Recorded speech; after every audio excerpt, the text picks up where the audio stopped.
विश्व वंदनीय संत सम्राट बंदी छोर सदगुरु श्री कबीर साहब जी, मेरे हृदय मंदिर के आराध्य परम पूज्य गुरुदेव जी, पूजा के योग सभी संत समाज, मैं चरण कमलों में श्री झुका के तेरे बार बंदी करता हूँ। बोलिए श्री सदगुरुदेव की जय। बंदी छोर सदगुरु श्री कबीर साहब जी एक ऐसे महापुरुष, सत्यवादी,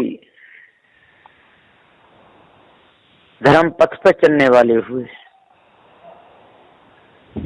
उन्होंने ना गलत पथ पर किसी को चलाया, न चले, न चोरी कभी किए, न किसी पर करवाए, न हिंसा कभी किए, न करवाए, न विचार कभी किए, न कर पाए, न धोखा किसी को दिए, न कभी धोखे में आए। बहुत अच्छे विचारमान संत थे। सदगुरु के सामने जो भी आता था उनको सत्य निर्णय का ही उपदेश देते थे और कह देते थे कि भैया तू ज्ञान स्वरूप अविनाशी चेतन जीव है, तेरे ऊपर कोई ईश्वर परमात्मा नहीं है। यदि तू ईश्वर परमात्मा देवी देव को मानता है तो ये तेरी भूल है। तंत्र मंत्र जादू तो नाम फंस करके वो अपने जीवन को यदि तू खराब करता है तो ये तेरी भूल है। ये भूल तेरे को रुलाए, परेशान करेगी। इसलिए भैया तू इस भूल को त्याग करके न्यारा हो जा। तू ज्ञानी है, ज्ञान स्वरूप है। तेरा ज्ञान न कभी तेरे से अलग होता है, ना होगा। लेकिन तू भटक गया, हीरा परा बाजार में रहा छर लपटा है, कहते मूर्ख पचुए कोई पारिख लिया उठाए। सदगुरुदेव कहते हैं हीरा परा बाजार में, ये हीरा चेतन जी बाजार में पड़ा है। बाजार का ये विषय वासनाओं का बाजार और भ्रम भूल कल्पनाओं का बाजार। दोनों तरफ दुकानें सजी हुई हैं और ये अपने आप को ये भूल गया, अपनी कीमत भूल गया। ये अजर अमर अखंड अविनाशी होकर के और नानक विकारी परिचन्न ईश्वर का अंश कहता है कि मैं ईश्वर का अंश हूं। लेकिन ये जीव चेतन ईश्वर का अंश नहीं है, ये तो अविनाशी है। नाश जिसका नहीं होता। हीरा परा बाजार में, बाजार की दुकानों में बेशकीमती हीरा और फोकट में बिक रहा है। ये बेशकीमती हीरा पराए हाथ में और बिक रहा है, विषय वासना में बिक रहा है, भ्रम भूल कल्पना में बिक रहा है, चारों ओर भटक रहा है। कितना बड़ा ज्ञान स्वरूप चेतन अविनाशी होकर के और माया भी गुरबा लोगों की बातें मान रहा है। स्त्रियों के चक्कर में फंस करके विषय वासना में फंसा हुआ है। यहाँ पर स्त्री की ये वासना, स्त्री की ये काया शरीर का गुलाम बन गया ये चेतन जीव। इसलिए गुरबा जो गुमराह करें, गुरबा जो धोखा दें, जो दूसरे को पथभ्रष्ट कर दें, धोखे में स्वयं रहें, दूसरे को धोखे में रखें, मानंदी में स्वयं भूले, दूसरे को भुला में, उनको गुरबा कहा गया है। और जो स्त्रियां हैं जो विषय वासना में फंसाती हैं, जो स्वयं फंसी हुई हैं, दूसरों को फंसाती, उनको चरित्रहीन व्यभिचारिणी कहा जाता है। और जो पुरुष हैं जो स्वयं भूले, दूसरों को भुला रहे हैं, विषय वासना में फंसा रहे हैं, इज्जत कमा रहे हैं और दूसरे की लूट रहे हैं, उनको भी व्यभिचारी कहा जाता है। सदगुरुदेव जी पुकार के समझाते हुए कहते, हीरा परा बाजार में रहा छार लपटा है, इसके ऊपर बहुत छार है। काम की, क्रोध की, लोभ की, मोह की, आशा की, तृष्णा की, छल की, छिद्र की, कपट की, राग द्वेष की बहुत छार हो गई है। अब बेचारा हीरा क्या करे, कितना परेशान है ना। इस नकली के संसार में क्यों असली को खोता है। अरे भैया, इस नकली के संसार में ये नकली जो बन जो हो रहा है इसमें तो क्यों व्यापार में भूला हुआ है। विषय वासना फंस कर जो समय गंवा रहे हैं इसमें तो क्यों फंसना चाहता है, क्यों फंसा हुआ है। हीरा परा बाजार में रहा छार लगता है। कहते ही मूर्ख पश्चिम हुए और बहुत से मूर्ख इसम पचपच के मर गए। ईंट टेल पत्थरों को धो धो करके ऊंचे मंच पे बैठ करके चिल्ला चिल्ला के भोंक भोंक करके मर गए।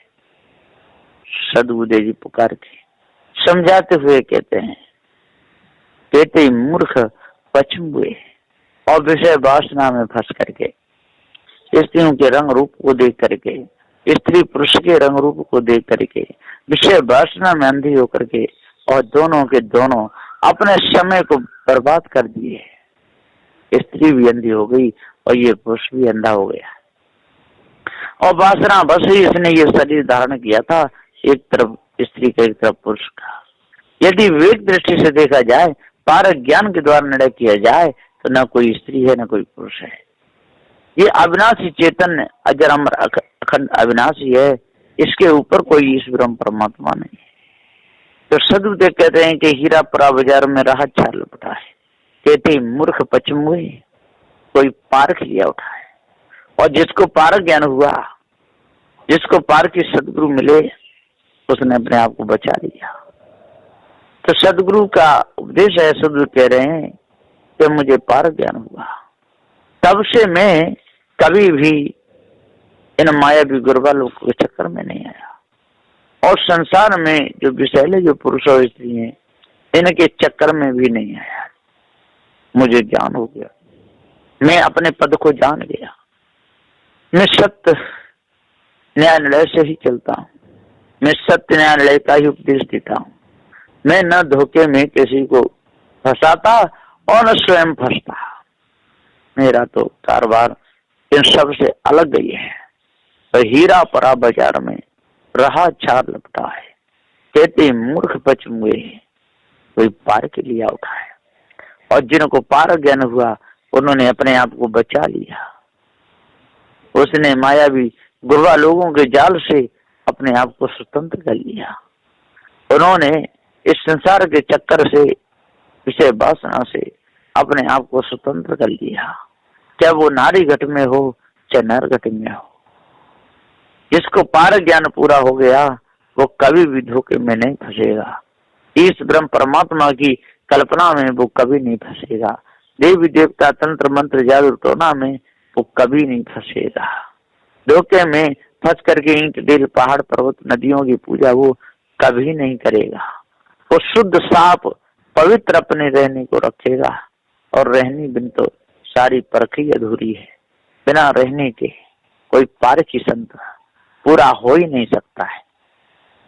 सदगुरुदेव जी पुकार के समझाते हुए कहते हैं, यदि कोई विद्यार्थी है और यदि स्कूल में पढ़ता है और अपने ताने और मास्टर की बात ना माने तो उसको कभी भी ज्ञान पूरा नहीं हो पाएगा। इसी प्रकार से यदि कोई साधु बनने गया है और संत गुरुजनों से आंख निकाले, उन पर सीधा पड़ जाए, सत्य निर्णय की बात न माने, यदि गलती पे वोट डालते हैं तो सनक और पिनक दिखावे, उसको कभी भी जीवन में शुद्ध साफ निर्मल पार ज्ञान हो ही नहीं सकता है। तो सदगुरुदेव जी कहते हैं कि हे हीरा अविनाशी चेतन जीव, तू अमर है, तू जड़ नहीं है, तू चेतन है, तू ज्ञान स्वरूप है। इसलिए जो जितने भी नकली हीरे हैं सारे संसार में, उनकी कीमत आंकने वाला तू ही है। और जितनी धन संपत्ति इस संसार की, इसका मोल करने वाला, इसका भाव बढ़ाने वाला, उसका भाव गिराने वाला तू ही है। जब सब्जी मंडी में कम सब्जी हो जाती है तो किसान लोग सब्जी का भाव बढ़ा देते हैं। ये भाव किसने बढ़ाया था? ये नहीं बढ़ाया।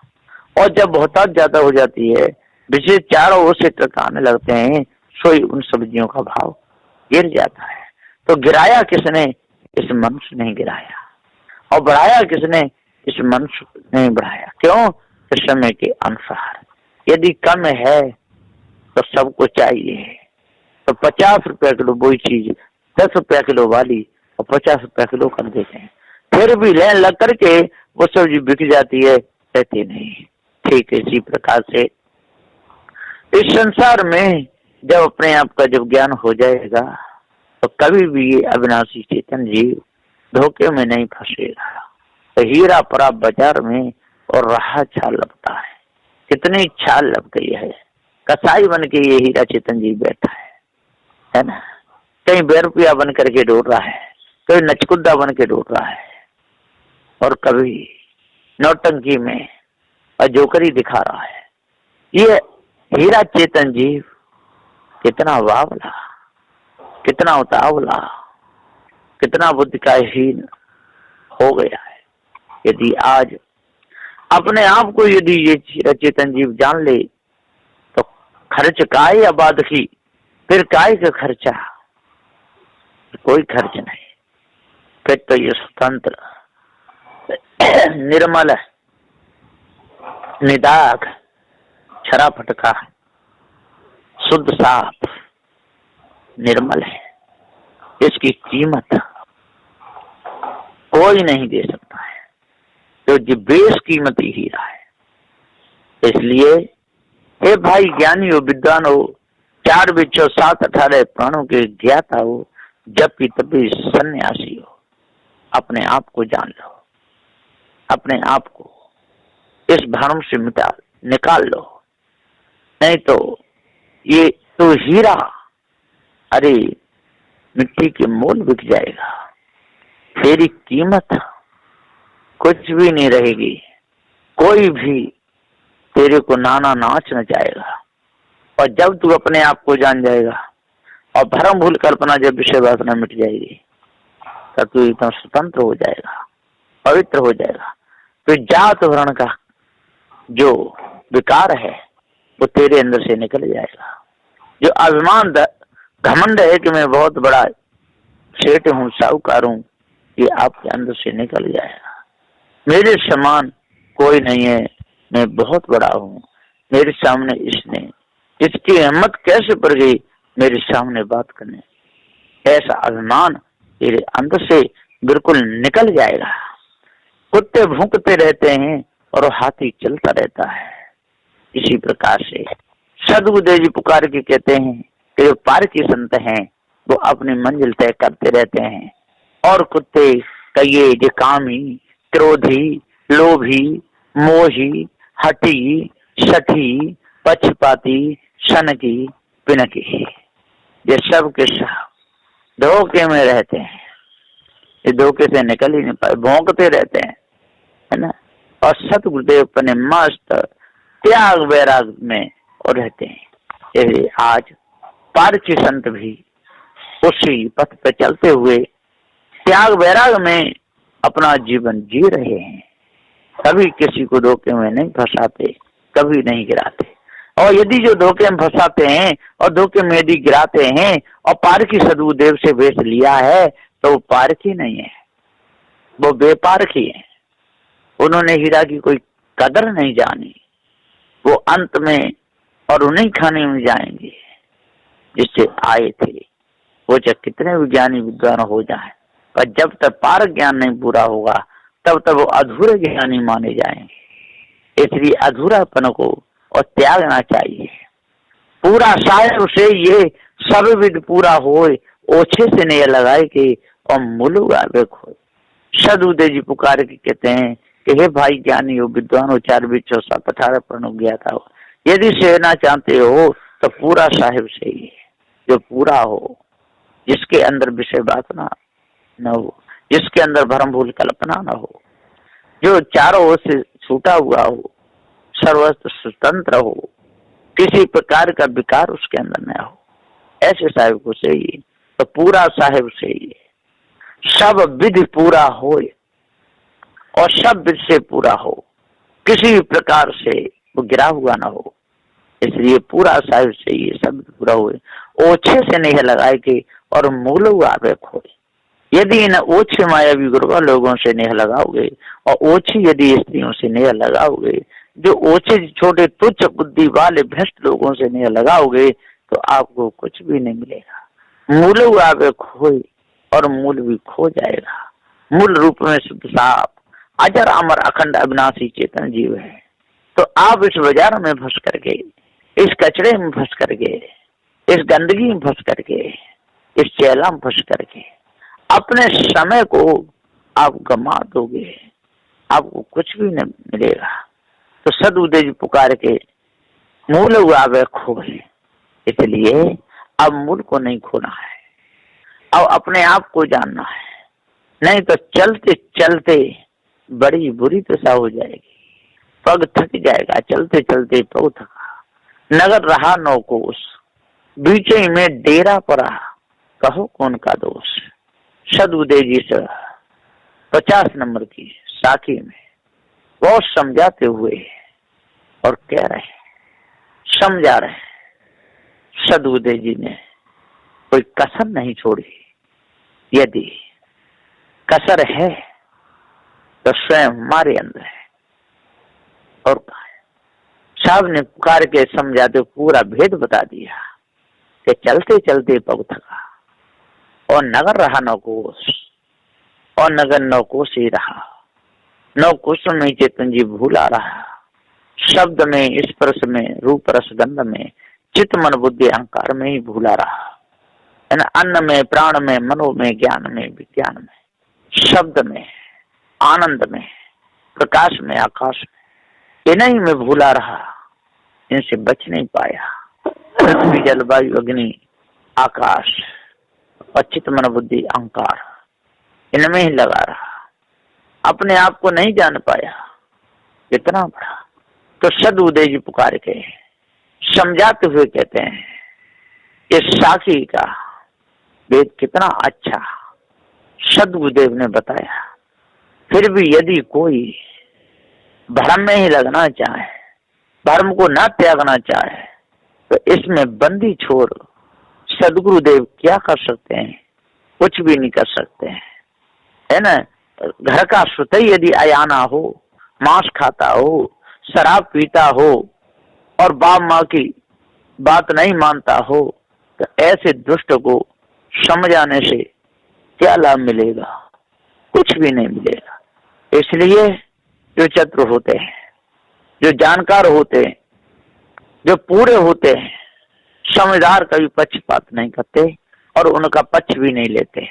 वो तो कह देते हैं कि ये हटीला है, ये मेरी बात को नहीं मानता, मैं इसका पक्ष लेने वाला नहीं हूँ, इसको दंड कोई दे या मत दे, इसकी करनी के ऊपर है, जैसी करनी तैसी भरनी।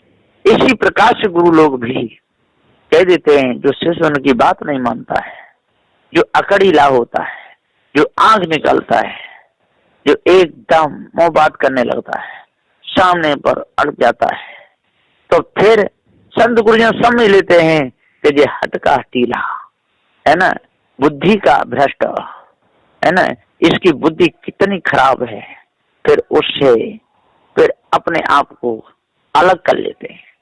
इसी प्रकार सदगुरुदेव जी पुकार के समझाते हुए कहते हैं कि जो महापुरुष हैं, जो संसार में घूमते हैं, तो जो हटीले सटीले जो भक्त होते हैं, जो वैसे होते हैं, ऊपर ऊपर का उनको ज्ञान हो जाता है, वो वाद विवाद संतों से करने लगते हैं, उनसे संत गुरुजन और अपना पीछा छुड़ा लेते हैं। सदगुरुदेव जी पुकार के समझाते हुए कहते हैं कि चलते चलते बहुत थका, नगर रहा नौ कोस। ये चलते चलते सब थक गए, 9 कोसों में भूले रहे, इनको शांति तो मिल ही नहीं सकती है और न मिलेगी, न कभी मिली थी, न अब मिलेगी, न आगे मिलने वाली है। यदि ये इस हट को छोड़ दें, इस पक्ष को छोड़ दें, यदि भ्रम को त्याग दें, तब बच सकते हैं, और नहीं तो ये हट के हटीले कभी भी भ्रम से बच नहीं सकते, विषय वासना से बच नहीं सकते। विषय वासना में और भ्रम भूल कल्पना में इनका पूरा जीवन चला जाएगा। नौ कोष में ही फिरते फिरते डोलते डोलते जीवन चला जाएगा। जैसे पशुओं का जंगल में घूमते घूमते और जीवन चला जाता है, वो अपने आप को जान नहीं पाते। भ्रम भूल कल्पना में इसी प्रकार से संसार के लोगों का भ्रम भूल कल्पना में 4 वे 6 7 18 प्राण पढ़ते पढ़ते, हवन यज्ञ करते करते, मुर्गा मुर्गियों काटते काटते, बकरा बकरियों को काटते काटते, मांस खाते खाते पूरा जीवन इनका चला जाता है। देवी देवताओं पर नारियल ध्वजा चढ़ाते चढ़ाते, अगरबत्तियां जोड़ते जोड़ते, घंटे बजाते बजाते, शंख बजाते बजाते, माला फिराते फिराते, पत्थरों की मूर्तियों के चक्कर लगाते लगाते और समय व्यर्थ चला जाता है। तो सदगुरुदेव जी यहाँ पुकार के समझाते हुए कहते हैं कि हे भाई ज्ञानियों, विद्वानों, 4 वे 6 7 18 प्राणों के ज्ञाता हो, आज मैं आपको न्याय निर्णय की असली बात बता रहा हूँ। इसलिए जड़ चेतन के भेद को जान लो और राग द्वेष छल कपट को अपने अंदर से बिल्कुल दूर करो और अष्ट महासद्गुणों को धारण कर लो और 10 दोषों पर विजय प्राप्त करो, तब पूर्ण शांति मिलेगी। और यत्न से आपको शांति मिलने वाली नहीं है। बस इन्हीं वचनों के साथ में मैं अपनी वाणी को विराम देता हूँ। बोलिए श्री सद्गुरुदेव की जय।